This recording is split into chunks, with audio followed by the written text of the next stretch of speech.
हम पढ़ रहे थे कल राज्य स्तरीय व स्थानीय स्वशासन 73वां व 74वां संविधान संशोधन, संविधान में जो संशोधन किया गया और उसका वर्तमान स्वरूप के बारे में अध्ययन कर रहे थे और राज्य प्रशासन के बारे में अध्ययन कर रहे थे, जिसमें हमारे बिंदु चल रहे थे राज्यपाल के संदर्भ में चल रहे थे। अब हम पढ़ेंगे राज्य का वैधानिक प्रधान।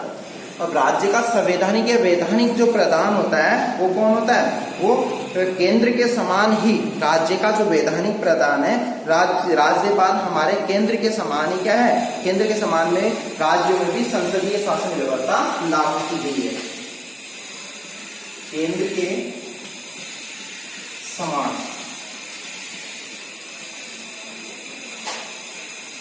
राज्यों में क्या की गई है? संवैधानिक व्यवस्था है, सॉरी संसदीय व्यवस्था। तो केंद्र के अंदर जो प्रमुख होता है वो राष्ट्रपति होता है और राज्य के अंदर जो प्रमुख होता है वो कौन होता है? राज्यपाल होता है। तो केंद्र के समान ही राज्यों में भी संसदीय व्यवस्था लागू की गई है, जिसमें शक्तियों का विभाजन किया गया है कि केंद्र कार्यपालिका का प्रधान कौन होगा, संवैधानिक प्रधान कौन होगा और वास्तविक प्रधान कौन होगा। इस तरीके से ये क्या बनेगी? ऐसी व्यवस्था लागू की गई भारत के अंदर। हमारे यहाँ पे भी क्या है? केंद्र के समान ही संसदीय शासन प्रणाली लागू की गई और वास्तविक जो नाम मात्र की शक्तियों का, यानी राज्यपाल क्या करता है? नाम मात्र की शक्तियों का प्रयोग। राज्यपाल राज्य की नाम मात्र की शक्तियों का प्रयोग क्या करता है? प्रयोग करता है। देखो, राज्यपाल राज्य की नाम मात्र की शक्तियों का प्रयोग इसके द्वारा किया जाता है और वास्तविक जो प्रधान है, मतलब कार्यपालिका का वास्तविक प्रधान किसे बताया गया? कार्यपालिका का वास्तविक प्रधान मुख्यमंत्री कौन होता है? मुख्यमंत्री। वास्तविक प्रधान किसे बताया गया? कार्यपालिका का जो वास्तविक प्रधान होगा वो कौन होगा? मुख्यमंत्री होगा। तो इस तरीके से राज्य का वैधानिक प्रधान जो बताया गया, यानी कानून सम्मत केंद्र के समान राज्यों में भी संसदीय व्यवस्था लागू की है। जिस तरीके से केंद्र के है, केंद्र में व्यवस्था लागू होगी, राज्य के अंदर व्यवस्था लागू की है। राज्यपाल राज्य की नाम मात्र की शक्तियों का क्या कर सकता है? प्रयोग कर सकता है और संवैधानिक तौर पे कार्यपालिका का प्रमुख होता है। लेकिन कार्यपालिका का जो वास्तविक प्रधान है वो कौन होता है? मुख्यमंत्री होता है और मुख्यमंत्री के नेतृत्व में मंत्रिमंडल कार्य करता है। किसके नेतृत्व में? मुख्यमंत्री के नेतृत्व में मंत्रिमंडल ही क्या करता है? कार्य करता। मंत्रिमंडल के द्वारा ही कार्य किया जाता है। तो इस तरीके से राज्य का जो वैधानिक प्रधान है, वैधानिक प्रधान के रूप में किसको देखा गया? राज्यपाल को देखा गया। अब नेक्स्ट इसका बिंदु है राज्य की स्थिति के बारे में अध्ययन करेंगे। राज्य की स्थिति क्या है? राज्य की स्थिति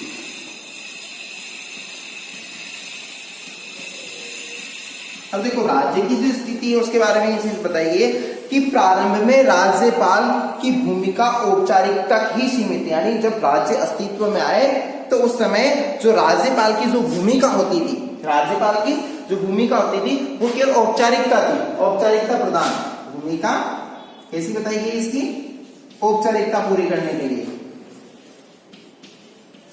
औपचारिक इसकी भूमिका कैसी थी? औपचारिकता पूर्ण करने वाली थी। हाँ, ये तीसरी पूरी करने वाली बात रहती थी। इसमें राज्य की स्थिति के अंदर जो राज्यपाल की जो भूमिका होती थी वो औपचारिकता पूर्ण रहती थी।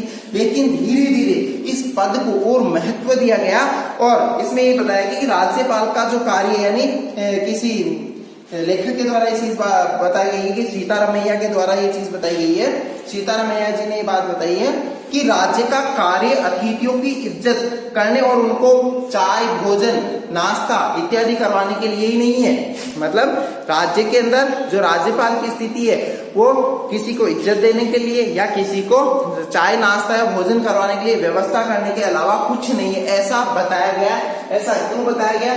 क्योंकि प्रारंभ में राज्यपाल की भूमिका यही हुआ करती थी, यानी केवल औपचारिकता पूर्ण थी, तीसरी उससे करवाया जाता था। लेकिन धीरे धीरे अगर वर्तमान परिप्रेक्ष्य में अगर पढ़ा जाए तो राष्ट्रपति और राज्यपाल की जो शक्तियां हैं वो अब धीरे धीरे बढ़ने लगी, अब उनका अस्तित्व नजर आने लगा है। ठीक है, अनुच्छेद 163 एक क्या कहता है? राज्यपाल की स्थिति के संदर्भ में अनुच्छेद 163 एक के अंदर हम पढ़ेंगे। अनुच्छेद 163 एक के अंदर ये बात बताई गई है कि जिन बातों में संविधान द्वारा संविधान के अधीन राज्यपाल, यानी कोई ऐसी बातें हैं, कुछ भी ऐसी बातें हो सकती है जिसमें राज्यपाल से ये अपेक्षा की जाती है। राज्यपाल से कैसी अपेक्षा की जाती है? राज्यपाल से ये अपेक्षा की जाती है कि राज्यपाल अपने कार्यों को स्वविवेक से करे। मतलब जो 163 अनुच्छेद 163 एक के अंदर राज्यपाल की इसमें क्या उत्कीर्ण की गई है? राज्यपाल की स्वविवेकीय शक्तियां क्या है? ये इसमें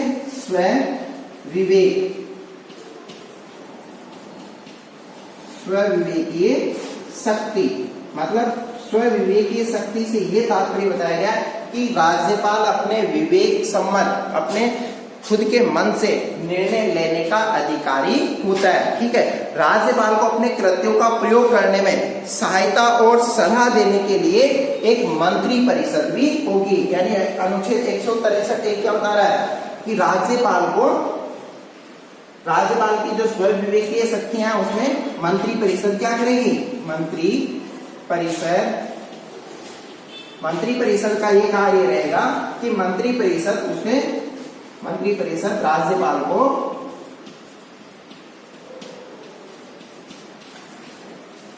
कार्यों में सलाह या सहयोग, उसे सहयोग प्रदान करने का क्या देती है?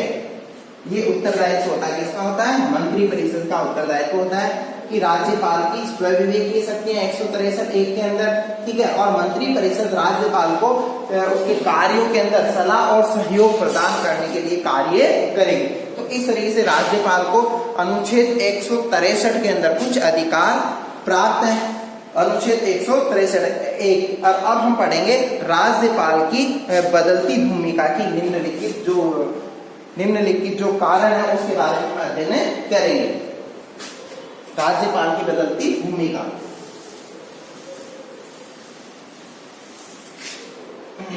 राज्यपाल की अब धीरे धीरे राज्यपाल के अंदर क्या आ रही है? चेंजेस आ रहे हैं शक्तियों के अंदर। राज्यपाल की बदलती भूमिका। अब राज्यपाल की जो बदलती हुई भूमिका है इसके संदर्भ में ये चीज बताई गई है। क्या बताई गई है? इसके संदर्भ के अंदर कि राज्यपाल क्या करेगा कि मुख्यमंत्रियों का कमजोर व्यक्तित्व, यानी अब क्यों भूमिका इसकी चेंज आ रही है, राज्यपाल को क्यों शक्तियां प्रदान की जा रही है, राज्यपाल किस तरीके से ताकतवर होता जा रहा है? क्योंकि पहला इसमें कारण बताया गया है कि मुख्यमंत्रियों की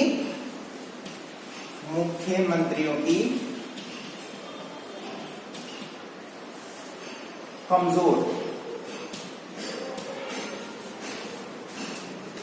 भूमिका।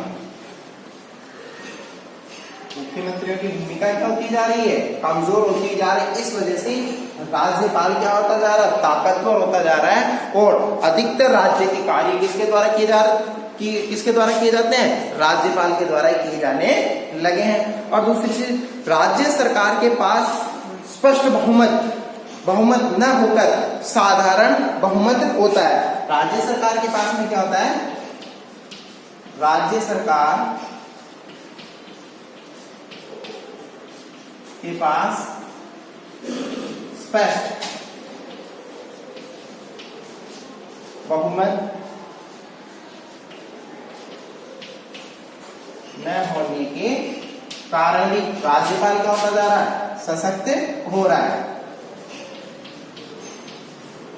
इस कारण भी क्या है कि राज्यपाल की स्थिति मजबूत होती जा रही है, मुख्यमंत्रियों का कमजोर नेतृत्व है, कमजोर भूमिका, और राज्य सरकार के पास स्पष्ट बहुमत नहीं होने के कारण भी क्या है, इस वजह से भी राज्यपाल की जो भूमिका है वो बढ़ती हुई जा रही है। और गठबंधन की विखंडनकारी प्रवृत्तियां, गठबंधन सरकार तो बना लेती जाती है, यानी बन तो जाती है, लेकिन वो लंबे समय तक टिके ऐसा संभव नहीं है। गठबंधन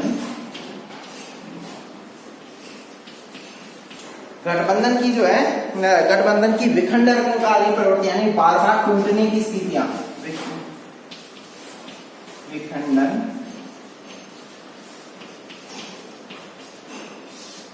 कारी प्रवृत्ति, इस कारण भी क्या होता जा रहा है, यानी गठबंधन की जो विखंडनकारी प्रवृत्ति है, जिस कारण भी क्या है कि जो राज्यपाल है उसकी स्थिति मजबूत होती जा रही है, बार बार गठबंधन सरकार टूटने का भय रहता है, तो राज्यपाल को इसमें क्या मिलती है, ताकत मिलती है, और वो ऐसी सरकार पे अंकुश बनाए हुए रहता, अपनी स्थिति को और भी मजबूत कर लेता है। और दल बदल की प्रवृत्ति की राजनीतिक अस्थिरता, और आजकल सबसे बड़ी प्रवृत्ति चल रही है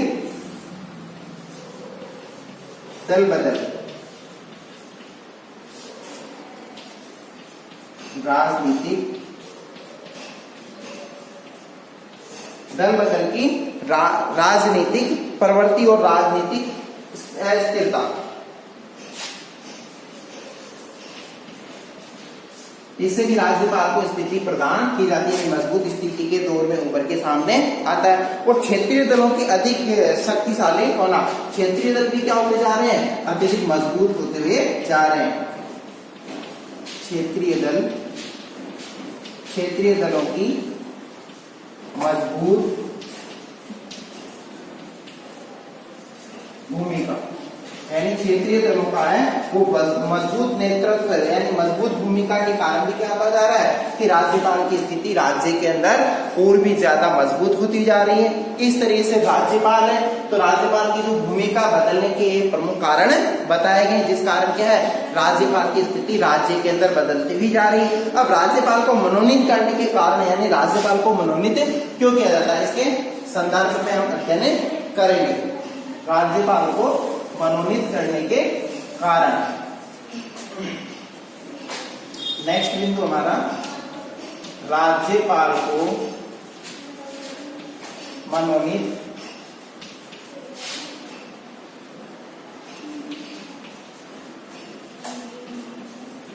करने के कारण, मतलब राज्यपाल को मनोनीत करने के क्या कारण है इसके बारे में हम अध्ययन करेंगे।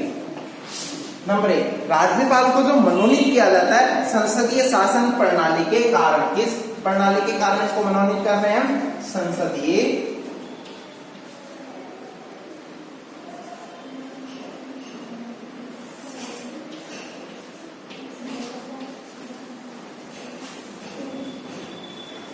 हमारे यहाँ पे जो है वो है कैसी प्रणाली है, संसदीय शासन प्रणाली, संसदीय शासन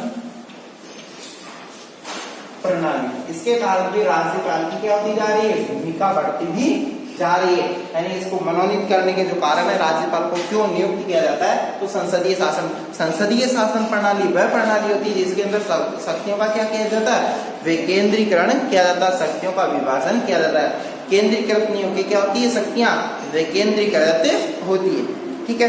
और दूसरी, राज्यपाल को नाम मात्र कार्यपालिका शक्ति प्रदान की है। राज्यपाल को कैसी शक्ति प्रदान की गई है, राज्यपाल को नाम मात्र शक्ति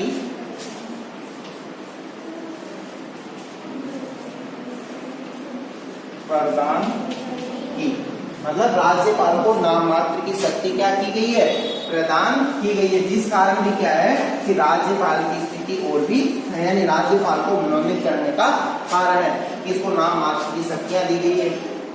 और वास्तविक जो शक्तियां होती है वो किसके पास में होती है, सीएम के पास में होती है, मुख्यमंत्री के पास में होती है वास्तविक शक्तियां, ठीक है। और एक स्वतंत्र और निष्पक्ष मध्यस्थता का निर्णायक के रूप में, एक स्वतंत्र व मध्यस्थ के निर्णायक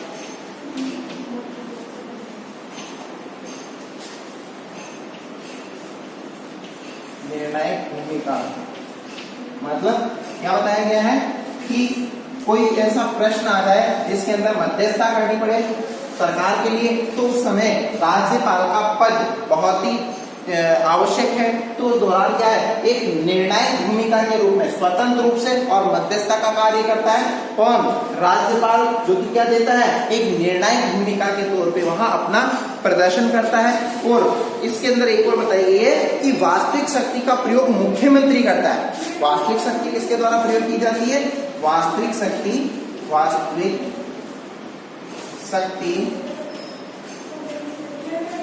राज्यपाल द्वारा, सॉरी मुख्यमंत्री द्वारा, यानी सेंट्रल में किसके द्वारा की जाती है? प्रधानमंत्री के द्वारा। तो वास्तविक शक्ति का प्रयोग मुख्यमंत्री के द्वारा किया जाता है। मुख्यमंत्री द्वारा मतलब राज्यपाल को जो मनोनीत करने के जो कारण है, जिसके अंदर एक चीज बताई गई है कि संसदीय शासन प्रणाली, ठीक है। इसके अलावा राज्यपाल नाममात्र की शक्ति प्रदान की गई है राज्यपाल को। स्वतंत्र व मध्यस्थ के रूप में निर्णायक भूमिका अदा करता है। वास्तविक शक्ति का प्रयोग मुख्यमंत्री द्वारा किया जाता है। तो इस तरीके से क्या है, इस वजह से भी क्या है, राष्ट्रपति का पद सृजन किया गया है राज्यपाल के रूप में, यानी राज्य के अंदर। अब राज्यपाल की नियुक्ति के संबंध में कुछ परंपराएं, अब राज्यपाल को नियुक्त तो कर देते हैं, लेकिन उसके कुछ परंपराएं बनाई गई, क्यों इसको नियुक्त किया गया है। तो कौन सी ऐसी परंपराएं जिसके बारे में हम अध्ययन करते हैं? राज्यपाल की नियुक्ति की परंपराएं। राज्यपाल की नियुक्ति की परंपराएं। अब क्या परंपराएं रही है, तो इसके बारे में अध्ययन करते हैं। जो इसकी पहली जो परंपरा है, सामान्यतः एक राज्य में उसी राज्य के निवासी को क्या बनाया जाता है? राज्यपाल बनाया जाता है। जो राज्यपाल हो, जिस राज्य में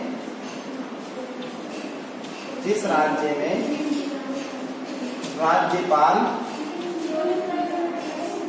नियुक्त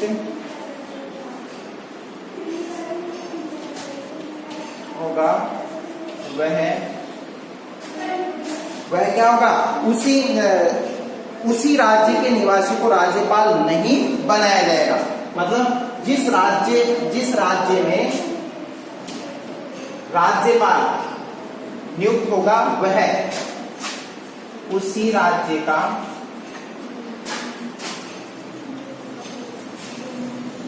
निवासी नहीं हो। क्या बताया गया इसमें? ये चीज बताई गई है कि जिस राज्य में राज्यपाल नियुक्त होगा, वह उसी राज्य का निवासी नहीं होगा। यानी मतलब कहने का तात्पर्य है कि जिस व्यक्ति को राज्यपाल बनाया जा रहा है, जैसे राजस्थान के अंदर किसी को राज्यपाल बनाया जा रहा है, तो राजस्थान में जिस व्यक्ति को राज्यपाल बनाया जा रहा है, तो वो राजस्थान का निवासी नहीं होना चाहिए, वो अदर स्टेट से होना चाहिए, मतलब उस राज्य का निवासी नहीं होना चाहिए। और दूसरी चीज इसमें ये चीज बताई है कि वरिष्ठ जो राजनीतिज्ञ हैं, मतलब वरिष्ठ जो राजनीतिज्ञों को, नौकरशाहों को, वह सैन्य अधिकारियों को नियुक्त किया जाता है। और राज्यपाल पद के अंदर किसको? वरिष्ठ राजनीतिज्ञ, सैन्य अधिकारी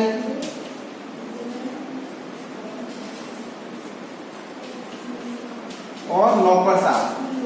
क्या है? नौकरशाह।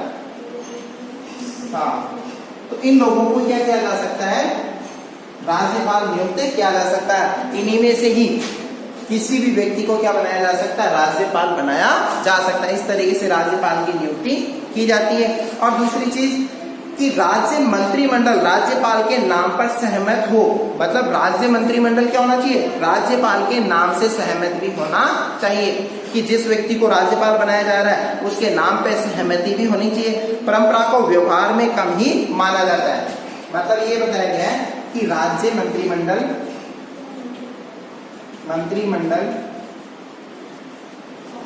की सहमति, राज्य मंत्रिमंडल की सहमति हो परंपरा में आवश्यक नहीं है। मतलब राज्य मंत्रिमंडल की सहमति हो परंपरा में ये आवश्यक नहीं है। परंपरा में ये आवश्यक नहीं है कि राज्य मंत्रिमंडल खुश हो तभी व्यक्ति को, जिस व्यक्ति को राज्यपाल बनाया जा रहा है तो उससे मंत्रिमंडल भी खुश हो, ऐसा नहीं है। तो इस तरीके से राज्य मंत्रिमंडल की जो नियुक्ति है उसकी ये प्रमुख परंपराएं हैं। 3-4 इसकी जो परंपराएं हैं विशेष तौर से इसमें दे रखी अपने पाठ्य पुस्तक के अंदर। अब राज्यपाल के संबंध में सरकार या आयोग की सिफारिश है। राज्यपाल के संदर्भ में जो सरकारी आयोग है उसकी क्या सिफारिश है।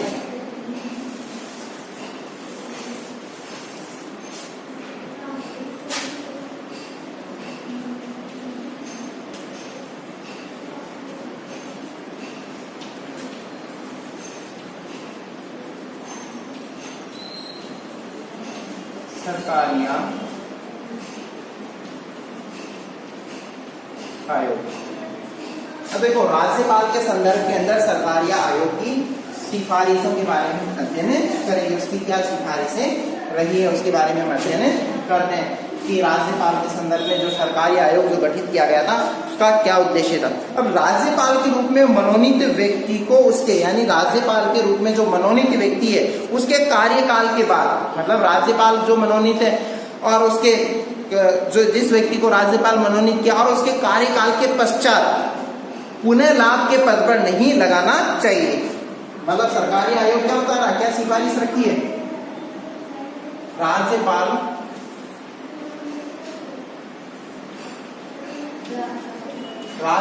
के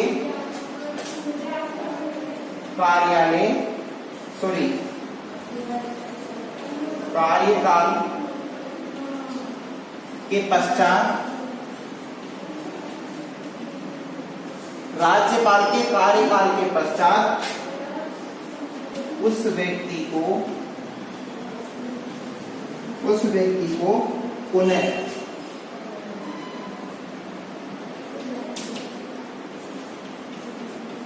लाभ के पद पर नहीं लगावे। मतलब राज्यपाल का जो कार्यकाल उसका पूर्ण हो गया, कोई व्यक्ति राज्यपाल है, वो राज्यपाल रहने के पश्चात अब राज्यपाल से वो हट जाता है तो उस पद के पश्चात उसे किसी लाभ के पद पर नहीं लगाना चाहिए। वो किस पे रहेगा कि राज्य पद के अलावा अन्य पद को धारण नहीं कर सकता, ऐसा होना चाहिए, संविधान सम्मत होना चाहिए। ठीक है। अब केंद्र में जिस दल का शासन हो, केंद्र में जिस दल का शासन हो उससे संबंधित व्यक्ति, केंद्र में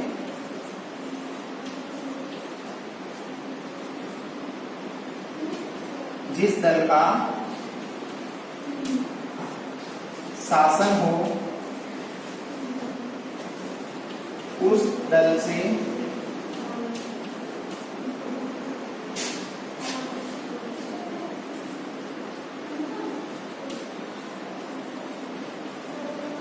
संबंधित व्यक्ति को,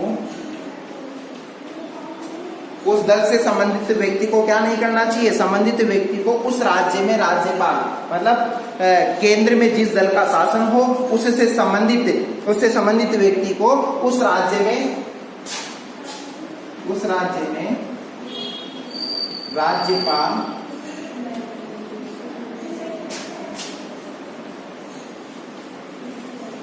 नियुक्त नहीं करें, ऐसी परंपराएं होनी चाहिए। ठीक है। अब इसी के अंतर्गत ये चीज बताई है कि नियुक्त नहीं करना चाहिए, और जिससे राजनीतिक दल की सरकार हो, जिस राजनीतिक दल की सरकार हो उस दल से संबंधित व्यक्ति को उस राज्य के अंदर क्या नहीं लगाना चाहिए, राज्यपाल नहीं लगाना चाहिए, जिससे असंवैधानिक स्थितियां उत्पन्न नहीं हो। और तीसरा कारण है कि अनुच्छेद 155 क्या बताता है कि अनुच्छेद 155 में ये बात उल्लेखित की गई है कि आवश्यक संशोधन व परिवर्तन कर राज्यपाल की नियुक्ति में मुख्यमंत्री की सलाह लेने की व्यवस्था की जानी चाहिए। अनुच्छेद 155 क्या बताता है, अनुच्छेद 155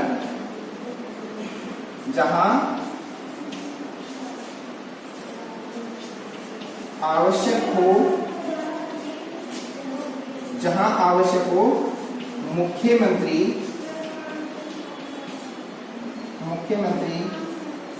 की सलाह